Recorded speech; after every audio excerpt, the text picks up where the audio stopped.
Welcome. I'm Rebecca, and welcome to the Fired Up to AuthorSpeaks. As you know, Fired Up is a series of books that we are bringing out with experiences of different authors. This one talks about thriving during difficult times. And we have Sarah with us today. She is known as Mystic Sarah, an international celebrity psychic, medium, and clairvoyant. She's based in the UK. She's a rapid transformation therapy practitioner and has won many highly coveted awards. Some of them include the Psychic of the Year for Central England, UK National Psychic of the Year, and UK Clairvoyant of the Year. Welcome, Sarah. Thank you. Thank you so much for having me. Absolutely our pleasure. So, all of you who are joining us live, do put a hashtag live. And if you're catching us on the replay, you can put a hashtag replay. You can also let us know where you're joining us from. You can put it all in the comments. So, back to Sarah. Sarah, we'd love to know more about you, your background, and your story. So, can you start with that? Absolutely. So my story really has two elements to it. So I have been running my own spiritual business for a number of years. But when lockdown hit, it was almost as though everything kind of was grinding to a halt because I just remodeled my website, so it wasn't going to be seen. And then all of a sudden, my usual work, which would be more local work, etc., ceased. Okay, but a couple of months before that, I was hit with this inspiration, this like almost like intuitive nudge to make a few changes. Okay, I had no reason understanding of why I was doing that, but I did, and it's almost as I was watching a plane take off just at the time that lockdown hit. So we had all of this stuff going on with COVID and the pandemic, and then another element of my business stepped in, okay, which was the online, the international side of it. And then it literally went through the roof and has been carrying me forwards ever since. But during that time, I was in a relationship with a narcissist. So I was busy trying to focus on my work, etc., taking on board a lot of the psychological tactics that he was actually putting in place. And eventually that whole relationship kind of crashed. That was towards the end of last year. And this was in the middle of me learning rapid transformation therapy. And to be honest with you, when everything kind of crashed, I thought, I don't even know whether I'm going to be able to sort of carry on to the level that I was doing. And yes, there was a little bit of a dip as I needed to take some time out and work on myself.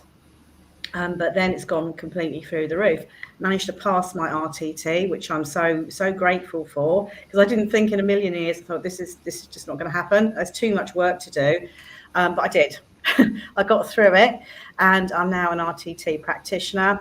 I'm focusing primarily on people with narcissistic or coming out of narcissistic relationships. So helping them through my own journey, my own self-healing journey, and more recently, because obviously I've only recently qualified in RTT, I am seeing clients that are suffering from narcissistic abuse and coming out of narcissistic relationships. And because of the healing that I've done on myself, and also the understanding as well, I've worked with various different people, done tons and tons of research to help me understand what was going on inside of myself. Okay, for my own healing. Now, when I'm working with clients with suffering from this, it's incredibly the amount of information that kind of comes forward. It's like my journey is now transforming the lives of other people, which is ultimately what I desire, what I love. Taking this painful experience and turning it into something good. Yeah, absolutely. And having gone through it and overcome it, I'm sure it would have made you more empathetic towards them and also able to understand what each of them are going through. Absolutely, I totally understand it. And I think when you're in that position, having someone there that really gets what you're talking about, that has lived it, that can totally understand 100% what you're going through, what you're thinking, what you're feeling, is incredibly empowering and incredibly comforting for the people that I'm working with. And again, for me, it's an honor to be able to work with them. Absolutely. Hey, Shanika, nice to see you here. So, Sarah, what made you decide to, share your story? What challenges did you have to cross to make yourself ready to be able to open up for that? It was more so the success with the business, to be honest with you. Being an author is something that I've been wanting to do for such a long time. I had various different ideas over the years, and I think sort of settling on one. When I saw this opportunity, I thought, well, I have got a story. I have definitely got a story, and maybe now's the time to tell it. I kind of see it as a bit of if you like, a nudge in the right direction from a higher power. That's nice. And when you were writing the story, uh, was there something that triggered you, or do you think it was very easy to write such a difficult story? Um, Actually, I think it was harder to condense it. Okay, because as I was sort of, or before I was working on it, I thought, well, I want to include this, and this. And then when it came down to it, I had to condense quite a bit of stuff down. So I thought, wow, I didn't realize I had so much in me. So it was more challenging picking and choosing what I wanted to include rather than writing.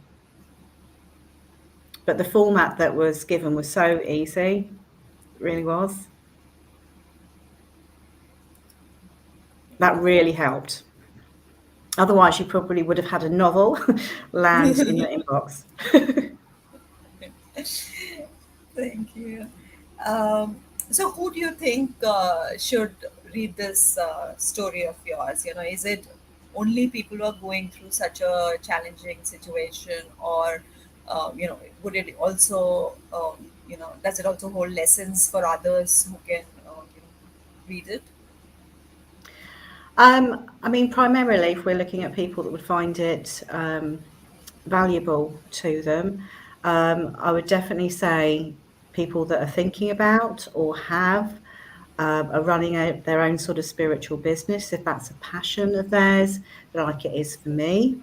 And also people that are coming out of or have come out of narcissistic relationships as well, to to kind of inspire them to, well, so that you've got somebody there showing you that you can get through it, you know, you can actually excel through it, you know, if you want to. If I can do it, then anyone can do it.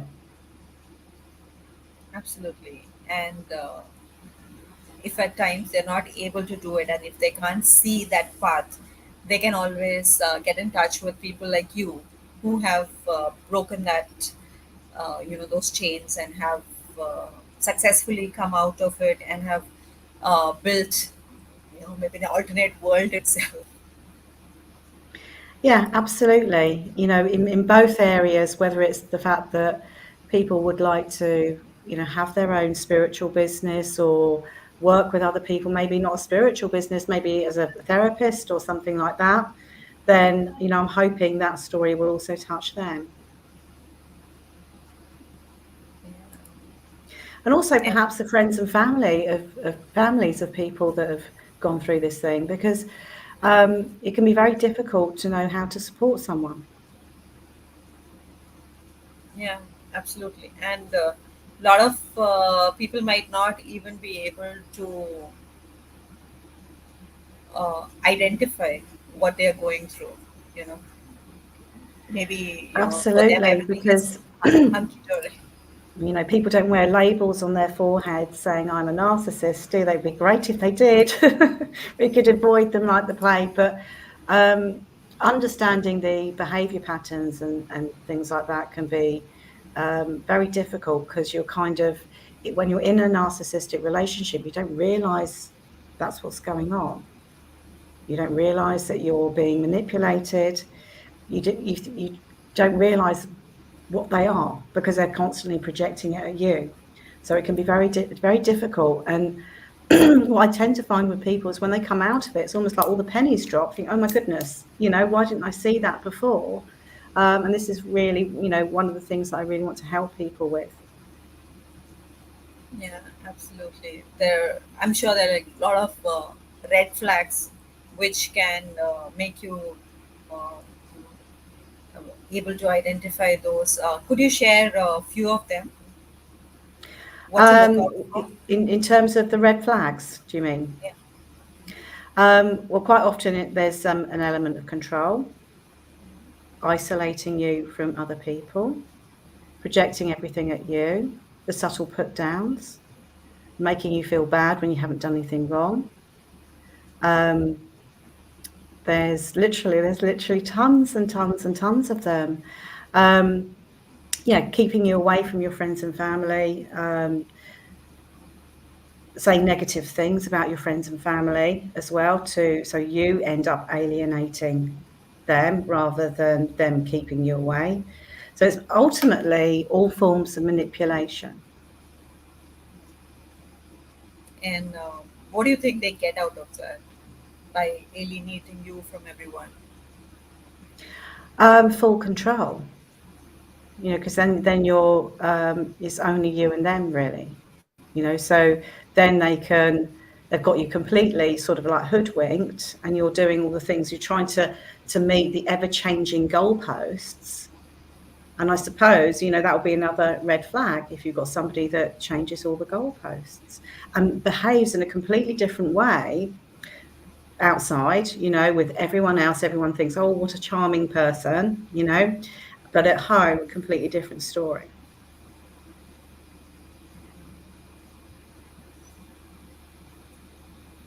It's so difficult.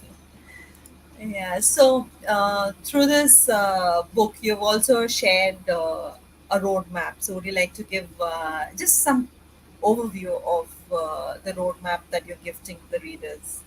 Absolutely. I mean, I had to choose um, one subject. I wanted to choose both. I was very torn about whether to do one for, you know, surviving narcissistic abuse. It was a tough call, I have to say. So I actually went for starting a spiritual business. So I've included quite a few things, you know, on in terms of getting clarity over your business. So if this is something you're wanting to start, really being clear on your intention and what that looks like, okay, in your mind. Also being very clear on the audience that you want to work with, okay. I remember when I first started off, it was just, oh, anyone that wants reading, you know, that's my audience. And actually, no, it isn't. Being authentic as well, being the true you. And these are all the things I kind of cover in my bigger course, the Six Figure Psychic. Also, how to get seen, various different ways of getting seen and getting out there, even if you happen to be an introvert like myself. You know, I've appeared on TV and all sorts of things, and I am definitely not an extrovert. I can tell you that. I was sweating buckets before I went on TV. And also creating a powerful routine. And that's definitely one of my secret weapons. Powerful routine, both within the business and within my life. That's great. So over all these years, who has been your greatest supporter, your cheerleader? Um, I would have to say it's my best friend, my childhood friend. We've known each other since we're about 5. And I mean, there was a big gap actually where she disappeared, you know, off for about 10 years, and we got back in contact. We've been in contact ever since. So, yes, she has been there for me through absolutely everything.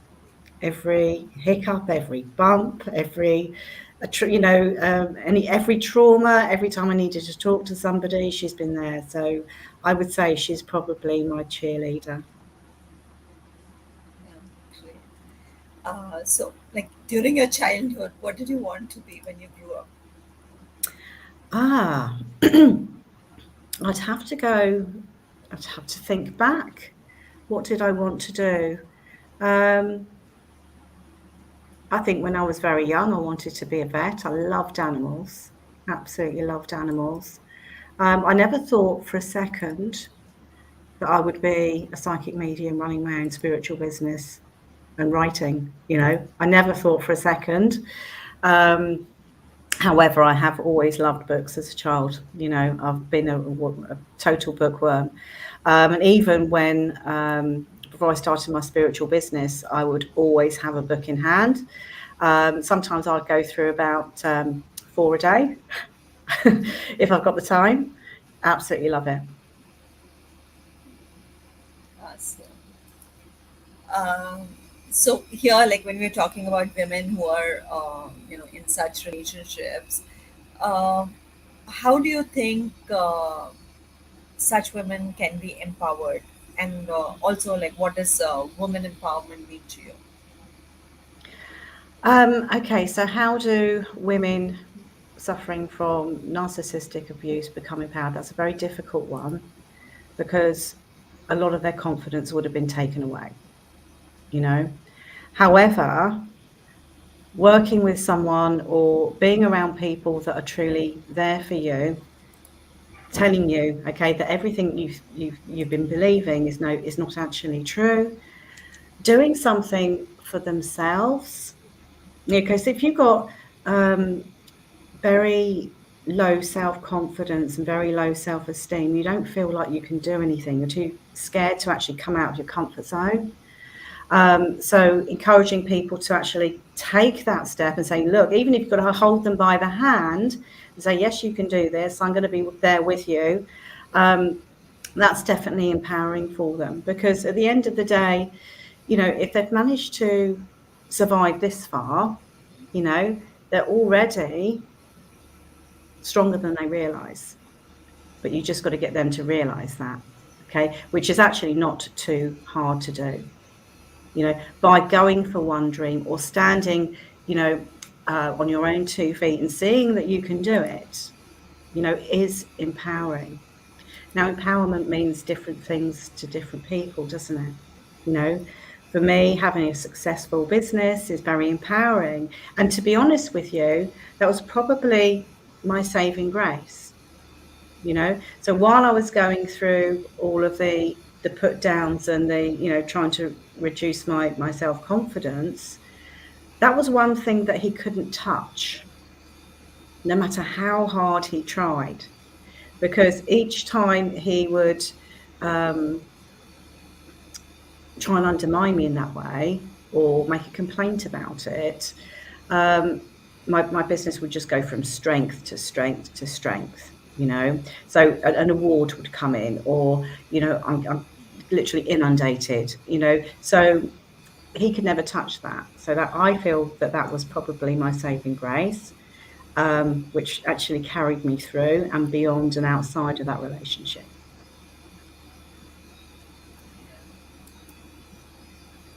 And what kind of impact do you want to make? I would love to see people thrive, you know, whether that's with, because I'm not being funny, spiritual business might not be for everybody. But if they do, I want them to do well. I want them to see that it can be done and show them how it can be done. And I also want to help other people to achieve at least one dream, you know, to get that step further. Even if it's just, being happy after a narcissistic relationship, finding that happiness, finding that joy, that to me is worth it. Absolutely. Hey, Stephanie, thanks for joining in. So, Sarah, um, Are you a writer, a reader, or a speaker?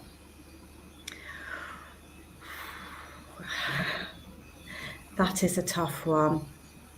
I'm definitely a reader. Definitely. I absolutely love and adore reading books. I tend to go for more spiritually inclined books, like, because it happens to be my area of interest, really, always has been. Um, but I'm also a speaker because I talk for a living. It's surprising that my voice doesn't wear out. So I love speaking. Um, I still get the nerves with public speaking, though. Um, if I was to stand in front of a huge audience, I'd probably like probably that would frighten me. Um, so reader, speaker, and I would say writer as well, even if it's a small amount. You know, it's always been my dream, literally for the past I don't know how many years, to write a book. So, what would the book be about? That keeps on changing. It's changed over the years.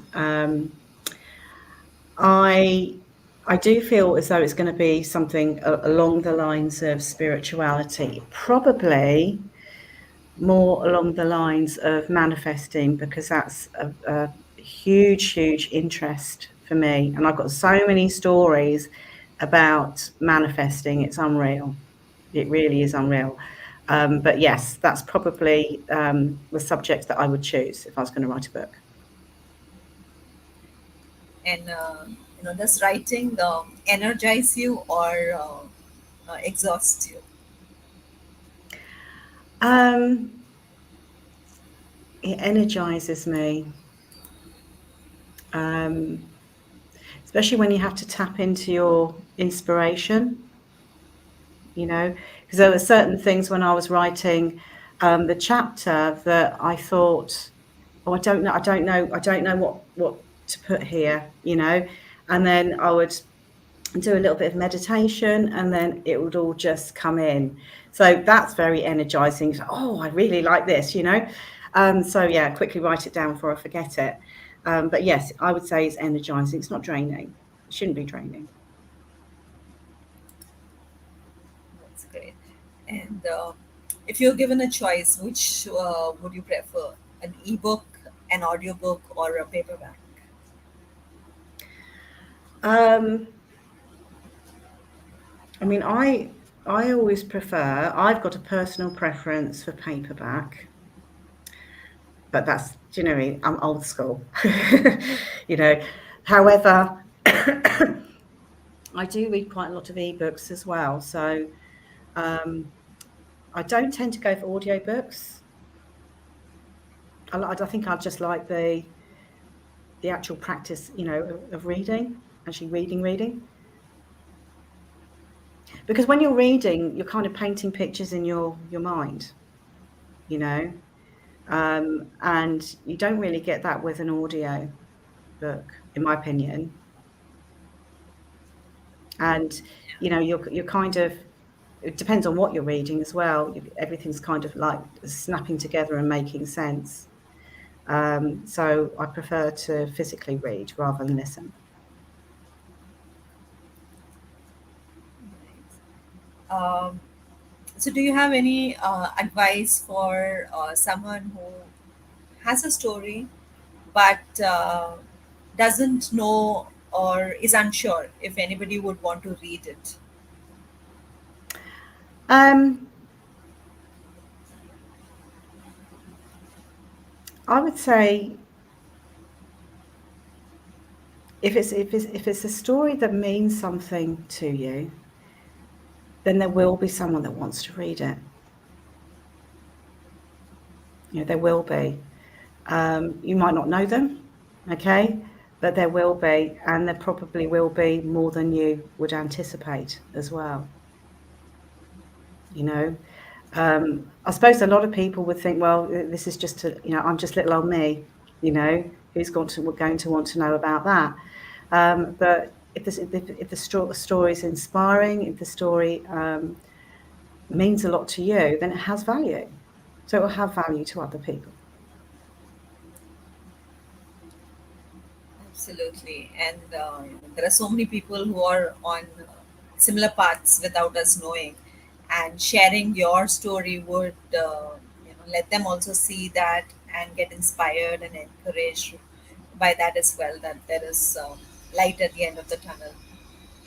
Absolutely. And, in my case, I wasn't sure whether to share my experience, you know, um, because nobody wants to show weakness, and vulnerability. They're supposed to be a strong, empowered woman and blah, blah, blah. But, if you share that, then it is going to resonate with people on a much, much deeper level. You know, all of us have to go through things. None of us are immune, you know. In fact, I don't think I've ever met somebody that hasn't had some kind of challenge in their life. I mean, obviously, this is why they come to me, but, you know, other people, friends, etc. I've never known someone that's not gone through a challenge. Absolutely. And there are people who might not want to write an entire book by themselves. Or do you think being a part of a multi-author book would be something that they can experience? Absolutely. And for me, it's like my first sort of step into writing. I didn't think I could do it. And I remember when we were first given the timelines and everything, oh my God, I don't know what I'm going to do. But yeah, I mean, the format that was put forward was so easy to follow. And, it's given me confidence as a writer as well. Where I thought, do you know, what, I thought that it was some kind of mountain that I had to overcome, thinking if I was to write a book, I mean, there have been times where I've tried and, I've probably written only a few paragraphs and think, oh my God, this is too daunting. But being part of a collaboration, it's only like a small section that you need to be responsible for. And that makes it so much easier. And if you think, well, if I can do one chapter, then maybe I can do more than one chapter. I think it's wonderful. Absolutely. That's the fun part of this adventure, that you get to meet a lot of like-minded people as well, get to collaborate, get to write your story, knowing that you're not doing it alone, that Yeah. others are also writing, so that is definitely there. How active are you on social media right now? I'm very active, so I post regularly. Yeah, so 5 or 6 times a week and on multiple platforms. And how did you like build your brand? Um, well, some of that really came from the TV work. So when it came to building my brand, I mean, all I have to really present is me at the end of the day. So everything that I kind of created has always been based around that. And I kind of became my brand, if that makes sense. you know. So as I went through more media stuff, that means that this Mystic Sarah is the brand, and that's the brand that I'm known by, internationally now. So yes, it's partly TV work and partly, um, being out there, being seen, being recognised. Um, I mean, I literally have thousands of customers per month, so it's it's definitely working. Awesome. So Sarah, we've come to the end of the 30 minutes time. So any last words that you would like to share, and where can people reach you? People can reach me from my website, which is www.modern-mystic.co.uk, or Instagram, Modern Mystic Sarah, or Facebook, Mystic Sarah. Plenty of ways to reach me. And yes, I just hope everybody really enjoys the book. It's been a wonderful experience for me. It really has. And I just hope that it helps people at the end of the day. Absolutely. Thank you. And we are bringing out the book next week, 29th July. So be ready to grab a copy then. And thank you so much for joining us on this Author Speaks. Thank you, Sarah, for joining us. And we wish you all a great day. Thank you. Bye bye. Bye.